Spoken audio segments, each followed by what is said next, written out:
नमस्कार, मैं दीपिका दे आप सभी का स्वागत करती हूँ यूएनएन डेली न्यूज पे। आइए नजर डालते हैं आज के कुछ खास खबरों।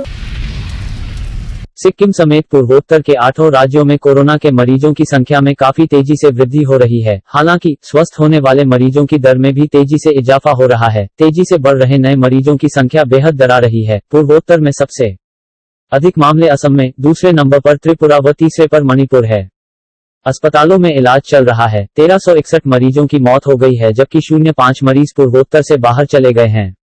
असम में नए मरीजों की संख्या 971 शिनाख्त हुई है। राज्य में कुल मरीजों की संख्या 1,93,387 है, जबकि 1,63,352 मरीज स्वस्थ हो गए हैं। पिछले 24 घंटे में 1451 मरीज स्वस्थ हुए हैं। 29,221 मरीजों का इलाज विभिन्न अस्पतालों में चल रहा है। इस बीच 811 मरीजों की मौत हुई है तथा 03 मरीज राज्य से बाहर चले गए हैं। त्रिपुरा नए मरीजों की संख्या 171 शिनाख्त हुई है। कुल मरीजों की संख्या 28,150 हो गई है, जबकि 23,778 मरीज स्वस्थ हो गए हैं। पिछले 24 घंटे के दौरान 327 मरीज स्वस्थ हुए हैं। 4,039 मरीजों का इलाज चल रहा है। 310 मरीजों की अब तक मौत हो गई है। मणिपुर में 282 नए मरीजों की शिनाख्त हुई है। राज्य में मरीजों की कुल संख्या 13,092 हो गई है और 10,306 मरीज स्वस्थ हो गए हैं। पिछले 24 घंटों के दौरान 440 मरीज स्वस्थ हुए हैं। 2,698 मरीजों का विभिन्न अस्पतालों में इलाज चल रहा है। अब तक 88 मरीज की मौत हो चुकी है। अरुणाचल प्रदेश में 238 नए मरीजों की शिनाख्त हुई है। राज्य में मरीजों की कुल संख्या 11,998 हो गई है। पिछले 24 घंटे में 158 मरीज स्वस्थ हुए हैं। अब तक 9,035 मरीज स्वस्थ हो गए हैं। 2,940 मरीजों का इलाज विभिन्न अस्पतालों में चल रहा है। 23 मरीजों की अब तक मौत हुई है।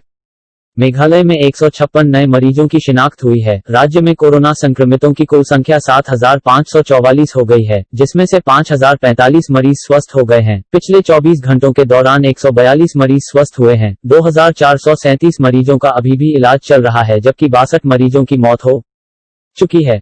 नागालैंड में 61 नए मरीजों की शिनाख्त हुई है। कुल मरीजों की संख्या 6,949 हो गई है। राज्य में 5,641 मरीज स्वस्थ हुए हैं। पिछले 24 घंटों के दौरान 33 मरीज स्वस्थ हुए हैं। 1232 मरीजों का इलाज विभिन्न अस्पतालों में चल रहा है। 12 मरीजों की मौत हुई है। सिक्किम में 42 मरीजों की शिनाख्त हुई है। राज्य में कुल संक्रमित मरीजों की संख्या 3,321 हो गई है। 2,735 मरीज स्वस्थ हो गए हैं। पिछले 24 घंटों के दौरान 95 मरीज स्वस्थ हुए हैं। 450 मरीजों का अस्पताल में इलाज चल रहा है, जबकि 55 मरीजों की मौत हो चुकी है। मिजोरम में 05 नए मरीजों की शिनाख्त हुई है। राज्य में कोरोना संक्रमित मरीजों की संख्या 2,162 हो गई है, जबकि 1,984 मरीज स्वस्थ हो चुके हैं। पिछले 24 घंटों के दौरान 10 मरीज स्वस्थ हुए हैं। 178 मरीजों का अस्पताल में इलाज चल रहा है। 02 मरीज राज्य से बाहर चले गए हैं। भाजपा द्वारा सीबीआई जांच की मांग पर मुख्यमंत्री ने कहा कि जब तक किसी आरोप का कोई ठोस कारण न हो तब तक सीबीआई जांच की मांग करना जायज नहीं है। Just come up and say CBI inquiry.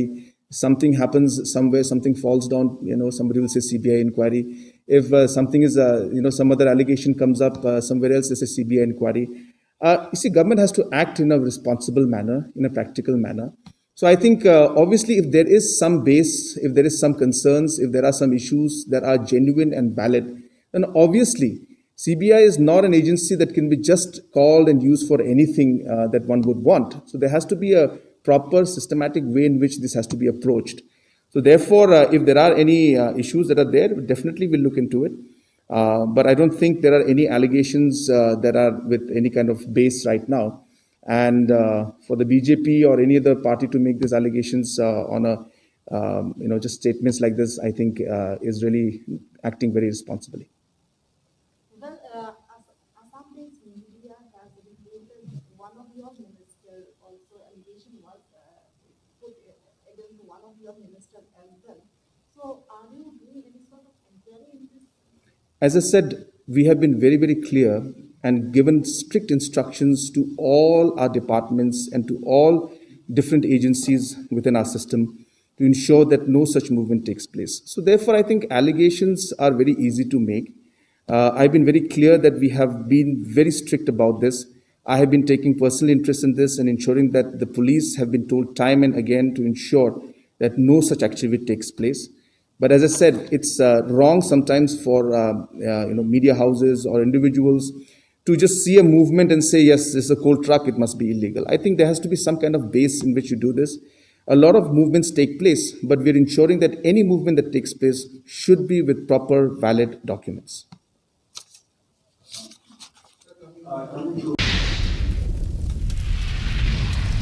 सोमवार को मेघालय पुलिस ने एक तहकीकात के दौरान एक गड्ढा खुदवाया और गड्ढे से एक शव को बाहर निकलवाया। और जब इस शव ने जो कहानी बयान की तो सभी के होश उड़ गए।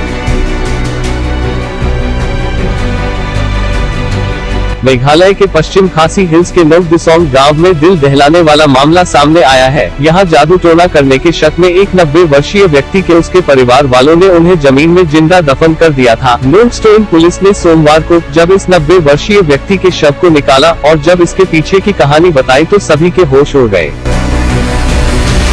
पुलिस के एक वरिष्ठ अधिकारी ने बताया, पश्चिम खासी हिल्स के लोंगदिसोंग गांव में एक व्यक्ति को उसके ही भतीजे द्वारा काले जादू के आरोप में जिंदा दफन किए जाने का मामला प्रकाश में आया है। इस सिलसिले में पश्चिम खासी हिल्स पुलिस ने 3 लोगों को गिरफ्तार किया।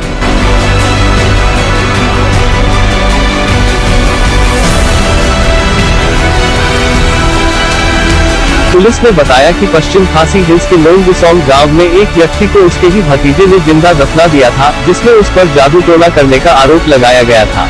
पुलिस ने कहा कि पीड़ित मॉरिस मर्गर को उसके भतीजे द्वारा 6 अक्टूबर को मावलीबाह मनेर में उसके घर से जबरन लोंगदिसोंग दूसरे गांव ले जाया गया और उसे उसकी भतीजी गिलदारिस मिंगार के घर में गलत तरीके से कैद कर लिया गया। पुलिस ने कहा कि सिलदारिस पर उसके भतीजे को शक था कि उसके चाचा ने काला जादू कर दिया है, जिससे वो 3 महीने से पीड़ित है और उसने अपने चाचा पर काले जादू करने का आरोप लगाते हुए भतीजों ने उसे अगले दिन शाम 7 बजे जिंदा दफन कर दिया।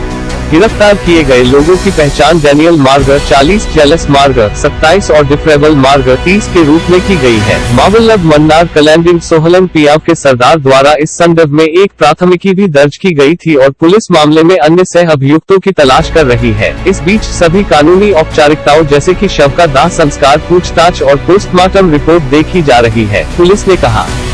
पुलिस ने बताया कि घटना 6 अक्टूबर को कुछ स्थानीय लोगों के शिकायत करने के बाद सामने आए। इस मामले में अभी तक 3 लोगों को गिरफ्तार किया गया है जो मरने वाले के रिश्तेदार हैं। उसके बाद पुलिस ने घटना की खोजबीन आरंभ की और आरोपियों को गिरफ्तार कर उनकी शिनाख्त पर बुजुर्ग की गाड़ी हुई जगह पर शव को निकलने पहुंची। जिला मजिस्ट्रेट के आदेश के बाद ग्रामीणों ने की सहायता से शव को 5 फीट गहरे गड्ढे से बाहर निकाला गया, जिसमें शव को बाहर निकालने में आधे घंटे से ज्यादा समय लगा। जब अंत में शव बरामद किया गया तो अधिकारी और ग्रामीण के होश उड़ गए कि बुजुर्ग को किस निर्ममता के साथ हाथ और पैर बंधे हुए हैं। टांगे एक बोरी से ढकी हुई थी और एक रस्सी से बंधी हुई थी, जबकि चेहरा कपड़े से ढका हुआ था, जिसे देखकर यह अंदाजा लगाया जा सकता था कि मॉरिस ने अपने जीवन को बचाने के लिए कितना संघर्ष किया होगा, लेकिन बहुत से लोगों के बल के आगे बुजुर्ग ने दम तोड़ दिया होगा। गड्ढे के अंदर यह दिखाई दे रहा था कि मॉरिस को एक क्रॉस और कई पत्थरों के साथ दफन किया गया था ताकि यह सुनिश्चित हो सके कि वह बच नहीं सके। डॉक्टर और स्वास्थ्य अधिकारियों ने मजिस्ट्रेट और पुलिस की मौजूदगी में सभी कानूनी औपचारिकताओं के अलावा पोस्टमार्टम के लिए भेजा गया। आपको बता दें कि अंधविश्वास की आड़ में यह कोई पहली घटना नहीं है। ऐसी और भी कई निर्मम घटनाएं मेघालय में पहले भी घट चुकी है।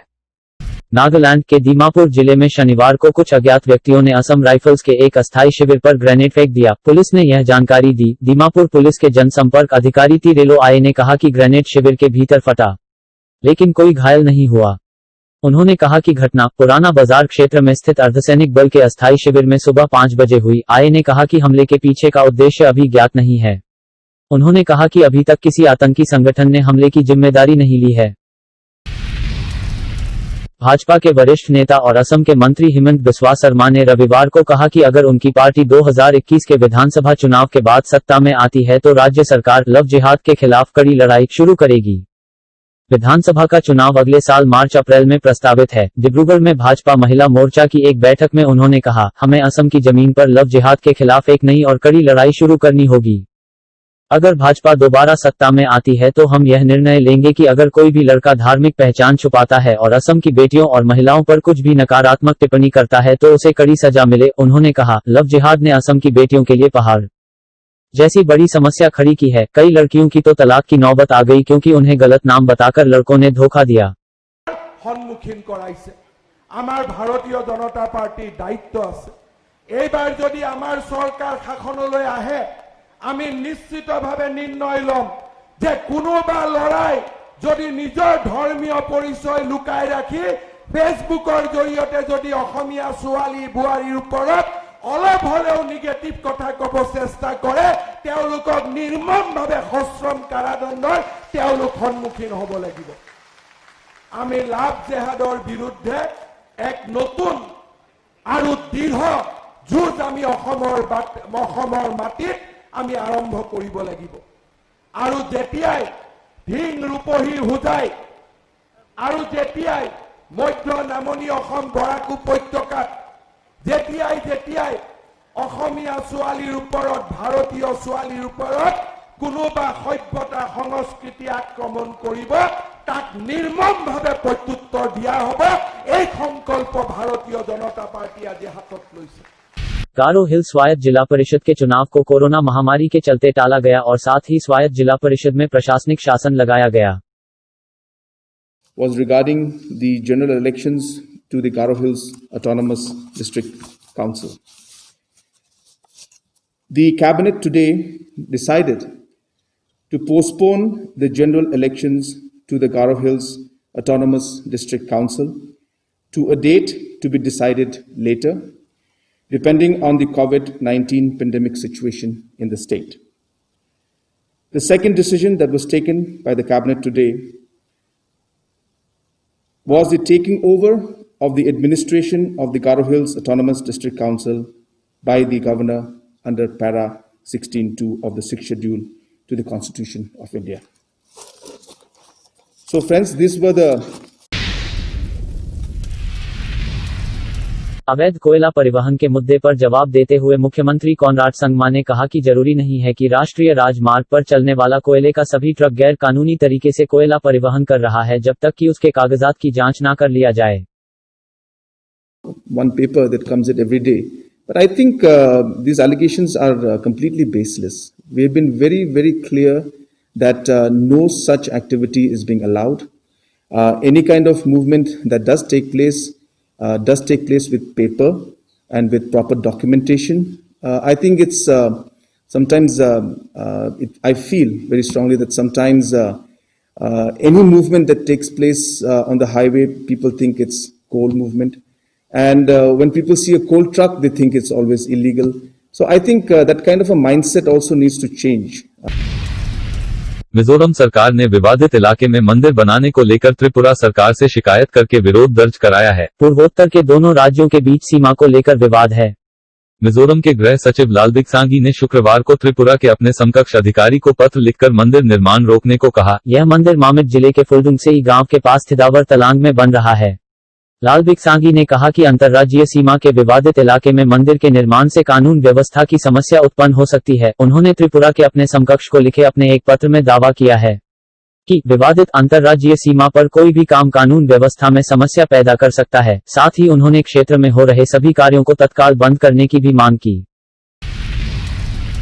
पूर्वोत्तर रेलवे के करीब 20,000 कर्मचारियों की नौकरी पर संकट के बादल मंडरा रहे हैं। रेलवे बोर्ड के दिशा निर्देश पर रेलवे प्रशासन ने 30 वर्ष तक की नौकरी या 55 वर्ष की उम्र पूरी करने वाले कर्मचारियों की सूची लगभग तैयार कर ली है।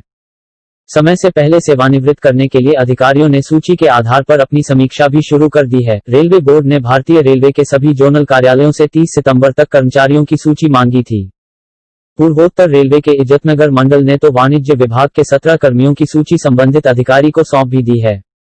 पूर्व मध्य रेलवे में तो कर्मचारियों के खिलाफ कार्रवाई की प्रक्रिया भी शुरू हो चुकी है। जानकारों के अनुसार समीक्षा में सिर्फ सेवा की अवधि और उम्र ही नहीं देखी जाएगी, बल्कि वार्षिक रिपोर्ट के आधार पर कर्मचारियों के आचरण और व्यवहार को भी परखा जाएगा। रेलवे के बनाए गए मानक में सेवा और उम्र में से कोई एक भी आ गया तो कर्मचारी की समीक्षा शुरू हो जाएगी। सेवा और उम्र के अलावा कर्मचारी की वार्षिक गोपनीय रिपोर्ट भी देखी जाएगी। अगर कर्मचारी का कार्य व्यवहार रहा है तो उसे आगे सेवा का मौका मिल जाएगा, लेकिन अगर कार्य व्यवहार दुरुस्त नहीं हुआ तो जबरन रिटायरमेंट तय है। पूर्वोत्तर रेलवे में लगभग 50,000 कर्मचारी कार्यरत हैं।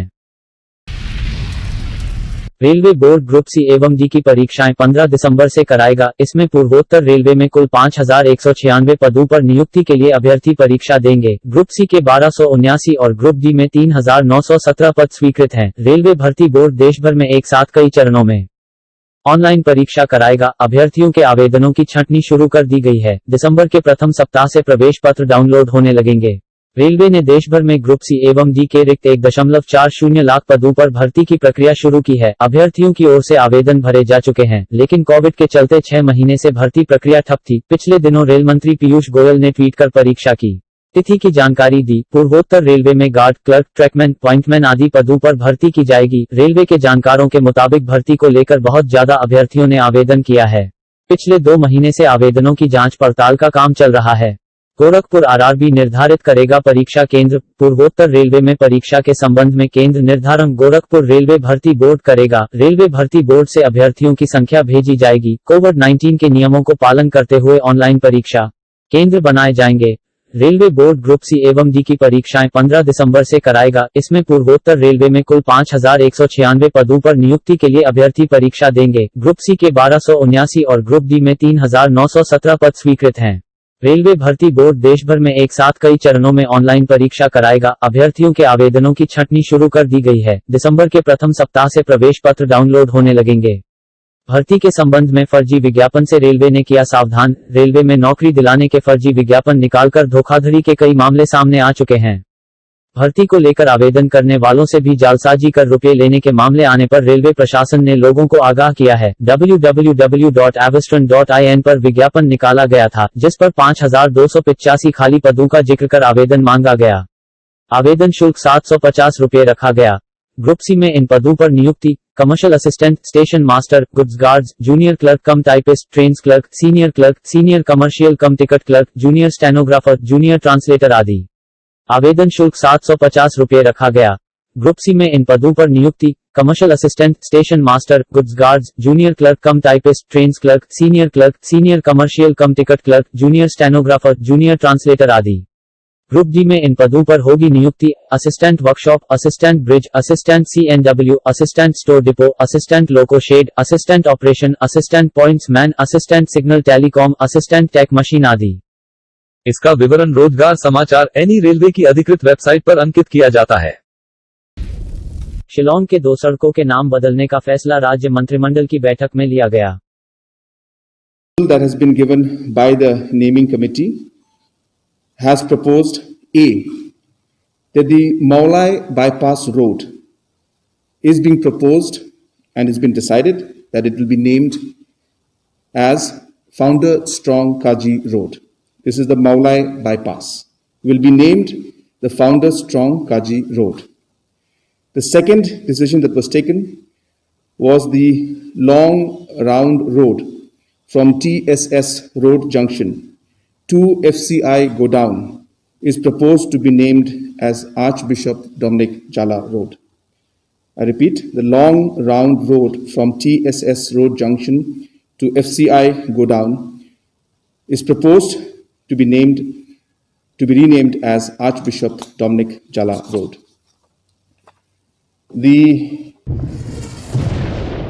आज के लिए इतना ही। कल आपसे फिर मुलाकात होगी कुछ और खबरों के साथ। धन्यवाद। जय हिंद।